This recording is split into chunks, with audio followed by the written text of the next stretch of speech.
अस्सलाम वालेकुम students. Start करते हैं अपना आज का लेक्चर नंबर 5।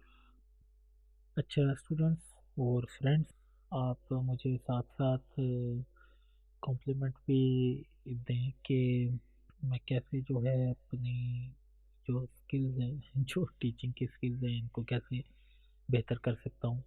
और अगर कहीं पे आपको कुछ मसला आ रहा है, कोई प्रॉब्लम आ रही है कोई टॉपिक कम्प्रीहेंड करने में, तो शेयर कीजिएगा, तो मैं उसको होपफुली रिजॉल्व करने की कोशिश करूँगा।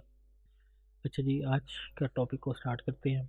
एज प्रॉफिट सल्लल्लाहु अलैहि वसल्लम एज अ मिलिट्री स्ट्रेटेजिस्ट, एक चीज़ याद रखें कि when thinking about the Islamic concept of war is the title itself, के ये जो कंसेप्ट ऑफ वॉर है ये किसी इंसान की दी गई नहीं है, ये अल्लाह की तरफ से ही।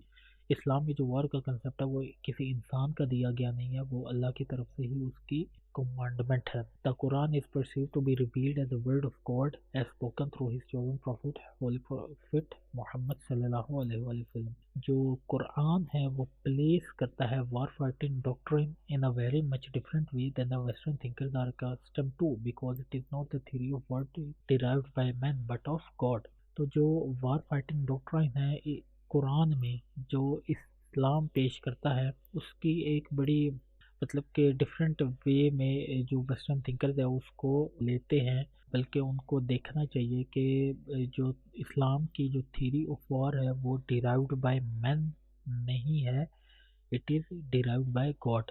This is God war fighting principles and commandments revealed as follows. Allah Taala ने हमें हुक्म दिया है कोई नाजायज़ जंग, मतलब जो मुसलमान है वो किसी नाजायज़ जंग में इन्वॉल्व नहीं होगा except to fight against the aggression, to defend the land of Islam, to assist oppressed, to eradicate mischief and fitnas, to remove hindrance in the way of Islam। तो अल्लाह ताला ने हमारे लिए कुछ पॉइंट्स रखे हैं, तो अगर ये चीज़ें जो है वो फुलफिल होती हैं तब जो मुसलमान हैं वो जंग की तरफ जाएंगे। And fight against them, and fight against them there is no more oppression and all worship is devoted to God alone। और उनके खिलाफ तब तक जंग करो तब तक ऑपरेशन जो है वो ख़त्म नहीं हो जाता। अच्छा जी, होली प्रॉफिट सल्लल्लाहु अलैहि वसल्लम की अगर हम वार फाइटिंग टेक्निक्स को देखें तो इसमें सबसे पहले जो है उनकी हम इंटेलेक्चुअल ट्रेट की बात करते हैं कि वो ज़हीन कितने थे। द नोबल प्रॉफिट सल्लल्लाहु अलैहि वसल्लम बाय हिज ओन अक्यूमेंट, अपनी ही जहानत से वो डिवाइस कर लेते थे न्यू मेथड्स ऑफ वॉरफेयर, जंगों के नए तरीके, एडमिनिस्ट्रेशन के, पॉलिटिक्स के और इवन गवर्नमेंट के। ऑन दिस बेसिस, इसी बेसिस पे मतलब अपनी जहानत की बेसिस पे ही इन द बैटल ऑफ बदर, जंग बदर में उन्होंने बैटल फॉर्मेशन की। इससे पहले जो है वो अरब में बैटल फॉर्मेशन का रिवाज नहीं था, मतलब जिसका एक टोलियों की सूरत में जो है पहले एक टोली को भेजना देन दूसरी को, इस तरह पहले कभी भी जंग नहीं लड़ी। देन उसके बाद ही डग द ट्रंच, तो उन्होंने खंदक खोदी अराउंड द सिटी।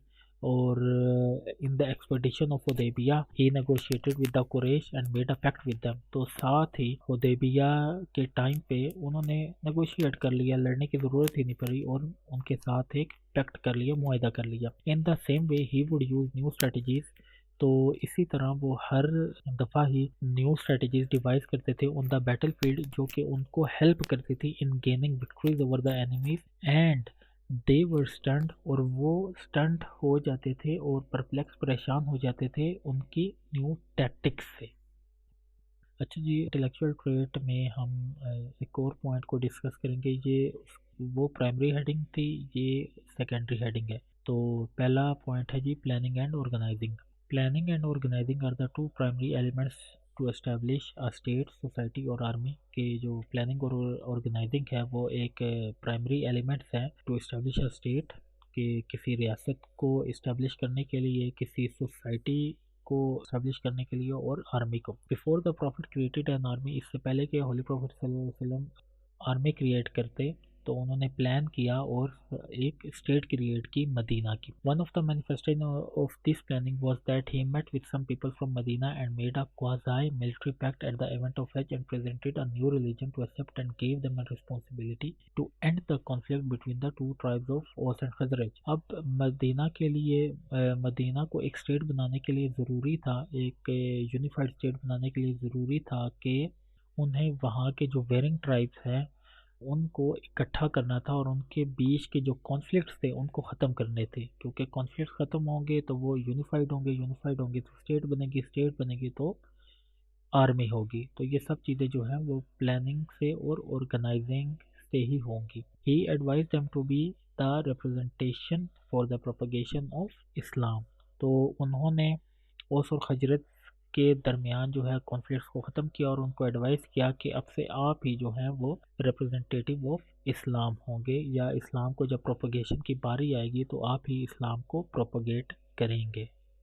अच्छा जी, अगर हम प्रैक्टिकल ट्रेड्स की बात करें तो उसमें सबसे पहले है जी प्रीएम्प्टिव वॉरफेयर। प्रीएम्प्टिव जो है आप इसको पढ़ लीजिएगा, लेकिन मैं आपको फिर भी बता दूं, प्रीएम्प्टिव मतलब पहले ही हमला करना होता है और ज़ोर से हमला करना ताकि वो कभी भी उठ ना सके एनिमीज, और ज़्यादा ज़ोर से हमला करना। तो प्रॉफिट सल्लल्लाहु अलैहि वसल्लम relied on swiftness, stealthness, surprise attack and moving ball toward the enemy area at the right time and place to acquire the precise information and to moral of the attacking fighters.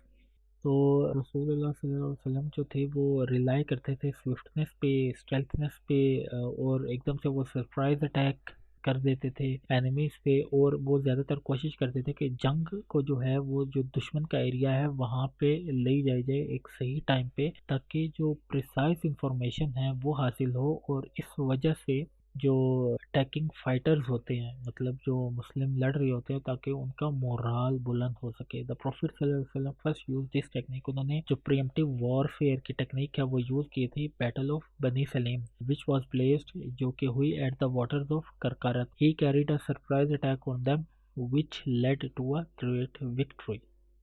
Then उसके बाद है जी lightning and blitz पे। Lightning and blitz reduced human and material loss, it terrified the enemy and would end up surrendering the enemy without showing any resistance। Lightning and blitz भी एक military strategy है कि एकदम ज़ोर से हमला करना ताकि जो एनिमी है, जो दुश्मन की फौजी होती हैं, वो डर जाए और वो सरेंडर कर दे, और इस टेक्निक से जो है ह्यूमन रोस और मटेरियल रोस बहुत कम होता है। तो as a result the number of martyrs भी कम होंगे और जो जख्मी होंगे उनकी भी तादाद कम होगी। अगर हम देखें जो ऑफेंसिव बैटल होते थे तो होली प्रॉफिट सल्लल्लाहु अलैहि वसल्लम ऑलवेज ट्राइज, तो वो कोशिश करते थे कि ऑफेंसिव बैटल में वो ग्रेटर नंबर ऑफ फोर्सेस को प्लेस करें देन द एनिमी। जिस तरह कि हमने देखा कि बैटल ऑफ बनी कुरैदा के साथ द होली प्रॉफिट सल्लल्लाहु अलैहि वसल्लम उन्होंने गैदर किए, जमा किए 3000 fighters in comparison to 750 fighters. इसी तरह बैटल ऑफ खैबर में भी 1500 फाइटर्स जो थे वो भेजे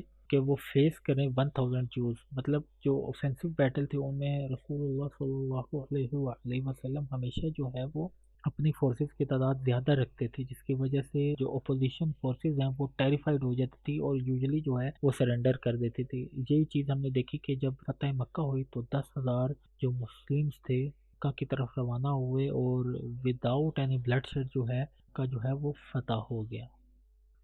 उसके बाद है जी pursuing and chasing after fleeing enemy. जो नबी पाक सल्लल्लाहु अलैहि वसल्लम थे हमेशा इस चीज़ को नापसंद करते थे और इस स्ट्रेटेजी को कभी उन्होंने अपनाया नहीं। कि ऐसा होता है कि जब दुश्मन भाग रहा होता है, जब आप उसके पीछे भागते हैं तो जो दुश्मन भाग रहा होता है वो तो अपने इलाके की तरफ ही जाएगा ना। जब वो अपने इलाके की तरफ जाएगा तो वो और ज़्यादा बंदों को जो है वो जमा कर लेगा।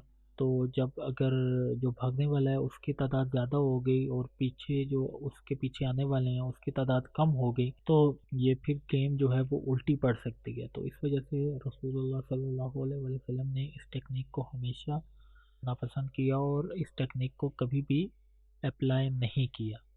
देन जो है हम थर्ड ट्रेड की बात करें, हमने इससे पहले इंटेलेक्चुअल ट्रेड की बात की, उसके बाद हमने प्रैक्टिकल ट्रेड्स की बात की, और इसके बाद जो है हम साइकोलॉजिकल वॉरफेयर की बात कर रहे हैं। This is a collection of actions that are undertaken to influence the rival or enemy with the aim to weaken the enemy's determination and material and spiritual power. जो साइकोलॉजिकल वॉरफेयर होती है वो जो एनिमी होता है उसको psychologically तोड़ना बहुत ज़्यादा ज़रूरी होता है, क्योंकि इस स्ट्रेटजी के थ्रू अगर आप उसको साइकोलॉजिकली वीक कर दें तो आप उस पर बड़ी आसानी से काबू पा सकते हैं, और आप साथ उसकी वो एबिलिटी छीन लेते हैं कि वो फाइट बैक ना कर सकें और रेजिस्ट ना करें। तो होली प्रॉफिट सल्लल्लाहु अलैहि वसल्लम सेड दिस, उन्होंने कहा कि आई हैव बीन असिस्टेड, मुझे जी मदद हासिल होती है कि मैं by creating the fear in the hearts of the enemy. अब देखें कि जो एक बंदा पहले से ही खौफज़दा होता है तो वो इमेजिन करने लगता है ऐसी चीज़ें जो कि होती हैं far from reality. For example, जिस तरह बैटल ऑफ खैबर में जो ट्राइब ऑफ गतफान थे, उन्होंने इमेजिन किया कि there land was under attack by the Muslim army, तो वो टर्न बैक किए जंग से और वो भागे अपने इलाके की तरफ और वहाँ पे कुछ भी नहीं पाया। तो ये जो इतने खौफज़दा हुए कि उन्होंने उनको सरेंडर करना पड़ा in front of the Muslim army.